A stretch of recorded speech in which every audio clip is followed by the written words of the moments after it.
Friends, UPSC 2023 के results आ चुके हैं और ओवरऑल रिजल्ट्स में छत्तीसगढ़ देखा जाए तो 7 to 8 स्टूडेंट्स का सिलेक्शन हुआ है, जिसमें रश्मि पैकरा 881 रैंक के साथ और अभिषेक डांगे 254 रैंक के साथ पास हुए हैं। आप दोनों पाथ है इस एकेडमी के इंटरव्यू प्रोग्राम में थे आप, और आपको गाइड किया गया और फाइनली आप वहां तक पहुंचते हैं। नो डाउट स्टूडेंट्स की मेहनत बहुत मायने रखती है, क्योंकि आप ही हैं वो जो मेहनत करते हैं। हमारा काम है आपको मार्गदर्शन दिखाना। तो दोस्तों, छत्तीसगढ़ से भी यूपीएससी के सिलेक्शन में हर साल 7, 8 या 10 के आसपास बच्चे होते हैं। कई बार ऐसा लगता है कि छत्तीसगढ़ के बच्चे इस रिजल्ट तक क्यों नहीं पहुंच पा रहे हैं। एक बड़ा कारण तो ये है कि आपके जो पढ़ने का अप्रोच है कहीं ना कहीं वो बिखरता है। कई सारे चैलेंजेस हैं जहां पर आप कंसंट्रेट नहीं कर पाते हैं, उनको दूर करने में, उन चैलेंजेस से दूर हटने में आपका फोकस नहीं रहता, और कई बार होता है आप बिखर जाते हैं। आप यदि 1 साल 2 साल बैठकर आराम से कहीं पढ़ाई करते हैं तो डेफिनेटली उस रिजल्ट का उस मेहनत का फर्क आपके ऊपर पड़ता है। कई बार होता है हम पढ़ते पढ़ते 1 कोचिंग 2 कोचिंग 3 कोचिंग बदलने से कुछ होने से रहा। आप ये देखिए कि आपके कॉन्सेप्ट्स कितने ठीक हैं। आपने जहां से भी पढ़ाई की, क्या आपके कॉन्सेप्ट ठीक हैं? क्या आपके फैक्ट सही हैं? क्या आपने कंसिस्टेंटली 2 साल 3 साल आपने समय दिया है? क्योंकि मिनिमम 2 साल का समय नहीं देते हैं तो मानकर चलिए फिर आप शॉर्टकट्स में चल रहे हैं, फिर उसमें सभी लोग बदनाम होते हैं कि आपने पढ़ाई नहीं की, कोचिंग वाले ने नहीं पढ़ाया और आप सही जगह बैठे नहीं हैं एंड ब्ला ब्ला। तो इन सभी बातों से दूर हटकर यही सोचा जाए कि आप ऐसा क्या कर सकते हैं जिसकी वजह से आप इस एग्जामिनेशन में मेहनत करके आगे बढ़ें और रिजल्ट तक पहुंचे। ये तो तय बात है कि आप जिस दिन क्लास चालू करते हैं, जिस दिन प्रिपरेशन स्टार्ट करते हैं, उस दिन ये सोचते हैं जरूर कि मेरा सिलेक्शन होगा, लेकिन सिलेक्शंस के लिए कुछ प्री कंडीशंस हैं। क्या हम वो फॉलो कर पा रहे हैं? ये सोचने वाली बात है। उन प्री कंडीशंस में सबसे इंपॉर्टेंट चीज है कि हमारी जो स्ट्रैटेजी है वो हमारे पास क्या है। स्ट्रैटेजी पर एक और बार बात करेंगे हम लोग, लेकिन फिलहाल 2-4 बिंदुओं में देखना चाहें तो स्ट्रैटेजी के नाम पर इंपॉर्टेंट है कि सबसे पहले मुझे सिलेबस को स्टडी करना है, फिर मुझे प्रीवियस ईयर क्वेश्चन पेपर्स को देखना है, और इसके बाद मुझे देखना है कि मेरे पास जो कंटेंट है वो क्वालिटी और क्वांटिटी में कितना है। ऑब्वियसली बहुत ज्यादा क्वांटिटी नहीं चाहिए, एक सब्जेक्ट पर आपको 4 to 5 बुक्स नहीं चाहिए, एक मिनिमम बुक लेकर भी आप आगे बढ़ते हैं तो आप वहां से एक क्लियर रास्ते पर चल पड़ते हैं। दूसरी इंपॉर्टेंट चीज है कि एनसीईआरटी को लेकर स्ट्रैटेजी आपके पास क्या है। तीसरा इंपॉर्टेंट पक्ष है करंट अफेयर्स को लेकर आपकी स्टडीज कितनी है। इन सारी चीजों को यदि हम सम अप कर लें और फिर इसके बाद आपकी आती है कंसिस्टेंसी, और फिर आप गाइड किससे हो रहे हैं। तो ये डिफरेंट फैक्टर्स जितने भी हैं इनको लेकर यदि आप एक समरी करना चाहें तो अल्टीमेटली मुद्दा यही आता है कि आपको गाइड कौन कर रहा है, दूसरा रेलेवेंट स्टडी मटेरियल आप क्या ले रहे हैं, तीसरा आपके पास स्ट्रैटेजी कैसी है, और चौथा आप खुद कितना टाइम दे रहे हैं, आपकी कंसिस्टेंसी कितनी है।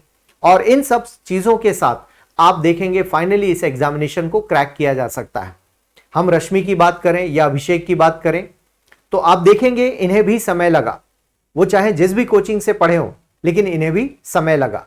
समय लगता है, आपको इतना समय देना होता है, और जरूरी नहीं कि हर बार कोचिंग में ही उतना समय लगाएं तब आप पास करेंगे। कहने का मतलब है कि आप एक बार कोचिंग करते हैं, फिर सेल्फ स्टडी करते रहते हैं, फिर आपको जरूरत लगती है तो आप अपने उन टीचर्स के पास जाते हैं जिनसे आपको जल्दी और ज्यादा समझ में आता है, उनसे कांटेक्ट करते हैं, दोबारा आप आंसर चेक कराते हैं, कहीं गलती हो रही है उस पर मिलते हैं, और ये मिलना भी चाहिए आपको। कई बार आपको लगता है कोचिंग तो हमारी हो गई, अब हमें घर बैठकर पढ़ना है, तब आप अपनी गलतियों को नहीं समझ पाते हैं। फिर आप उन्हीं कोचिंग के पास जाइए जिनसे आपने पढ़ाई की है, सो दैट आपको प्रॉपर मार्गदर्शन मिल सके और वो आपको बता सके कि ये गलत कर रहे हो, ये सही कर रहे हो, डूज एंड डोंट्स वो आपको बता पाए। तो इस मेथड से जब आप चलते हैं तो डेफिनेटली आपको इस बात का बेनिफिट होता है कि वो आपकी गलतियों को पहचान पाते हैं। तो दोस्तों, इस एग्जामिनेशन को निकालना कोई इम्पॉसिबल काम नहीं है। डेफिनेटली इस एग्जामिनेशन को क्रैक किया जा सकता है। रश्मि पैकरा पहले भी जॉब में थी आप, और सीजीपीएससी में वो सेलेक्टेड हैं। सीजीपीएससी के वक्त भी हमने उनको गाइड किया है और वो उन्होंने इस एग्जामिनेशन को निकालकर एक पद हासिल किया है, और फाइनली अब यूपीएससी उन्होंने क्रैक किया। तो आप देखते हैं कि आप लगातार मेहनत करते जाते हैं। ये छात्र की मेहनत होती है कि आप कंसिस्टेंटली आप बने होते हैं इस फील्ड में, इस एग्जामिनेशन के साथ। अभिषेक डांगे की भी बात देखें तो ऐसा नहीं कि फर्स्ट अटेम्प्ट में क्रैक कर लिया, कुछ एग्जाम्पल हैं फर्स्ट अटेम्प्ट के, लेकिन हर कोई ऐसा कर लेगा जरूरी नहीं है। और अच्छी बात है यदि फर्स्ट अटेम्प्ट में निकल जाए, और ना निकले तो अफसोस करने की बात भी नहीं है। थोड़ा टाइम दीजिए, मैच्योर होने दीजिए अपने कॉन्सेप्ट्स को। टाइम देंगे तो समझ में आएगा। और यूपीएससी इस ग्रह से बाहर किसी चीज को नहीं पूछती है, वो हमारे आसपास की चीजों से ही सवाल बनाती है।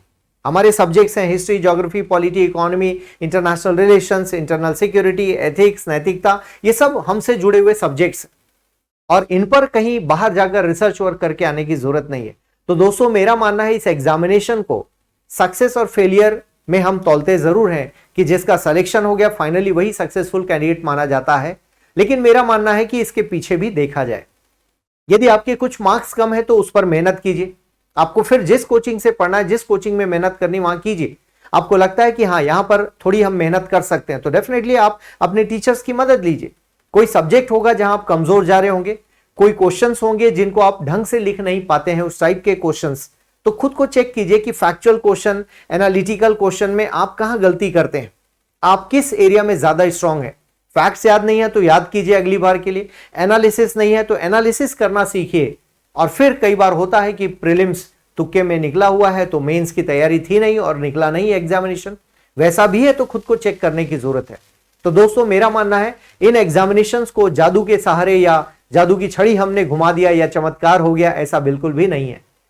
यह सोचने की बात है कि इस एग्जामिनेशन में आप इस देश के सबसे बड़े पदों के लिए चयनित होते हैं, तो क्या इस एग्जामिनेशन में आपसे थोड़ी भी मेहनत की उम्मीद नहीं की जाएगी? और क्या ऐसा होगा कि कोचिंग से आपने पढ़ लिया और आप आईएएस बन गए? ऐसा बिल्कुल भी नहीं है दोस्तों। तो जब नहीं है तो हमें क्या करने की जरूरत है, इस बारे में सोचने की जरूरत है। तो छत्तीसगढ़ के सभी कैंडिडेट्स को ढेर सारी बधाइयां, पूरे देश भर के कैंडिडेट्स को ढेर सारी बधाइयां। और आप एग्जाम्पल सेट करते हैं जब आप एक बार सफल होते हैं इस तरह के एग्जामिनेशन में, लोग आपको फॉलो करते हैं, तो डेफिनेटली जिम्मेदारी भी आती है पास होने के बाद। तो बाकी जो नए स्टूडेंट्स हैं उनसे मेरी अपील यही है कि आप इसकी जो स्ट्रैटेजी की रिक्वायरमेंट है वो फुलफिल कीजिए, स्ट्रैटेजी पर फोकस कीजिए। फिर इस एग्जामिनेशन को आप देखेंगे कि आपको आसान लगने लगेगा। इस एग्जामिनेशन को निकालने के नजदीक आप पहुंच जाएंगे, क्योंकि कोई भी यहां लिखवा कर नहीं आता है कि आईएएस बनेगा या आईपीएस बनेगा, आईआरएस बनेगा या इसका एग्जाम नहीं निकलेगा, ऐसा बिल्कुल भी नहीं है। तो दोस्तों इस एग्जामिनेशन को एक प्रोसेस माना जाए, ये प्रोसेस है, डेफिनेटली उसकी जो राइट चीजें हैं, जो डिमांडिंग चीजें हैं, उनको फुलफिल किया जाए और उसके अकॉर्डिंग इस एग्जामिनेशन में आगे बढ़ा जाए। तो दोस्तों यदि आपके दिमाग में किसी भी प्रकार की शंका या कोई डाउट है इस एग्जामिनेशन को लेकर, तो प्लीज हमारे वीडियोस देखें और हमसे कांटेक्ट भी कर सकते हैं और मिल भी सकते हैं। यदि इस एग्जामिनेशन को लेकर किसी भी तरह की बातचीत आपको करनी है, स्ट्रैटेजी को लेकर बातचीत करनी है, तो आप हमेशा सेमिनार्स मोड में होते हैं और सेमिनार्स कर रहे होते हैं, जहां पर आपको फ्री में सर्विसेज मिल रही होती हैं, फ्री में इस एग्जामिनेशन की स्ट्रैटेजी के बारे में डिस्कशन हो रहा होता है, वहां आप हमसे मिलिए और बातचीत कर सकते हैं। तो आइए दोस्तों आप से मुलाकात करते हैं और आपके जितने भी डाउट्स हैं उनको दूर किया जाए। थैंक यू, धन्यवाद।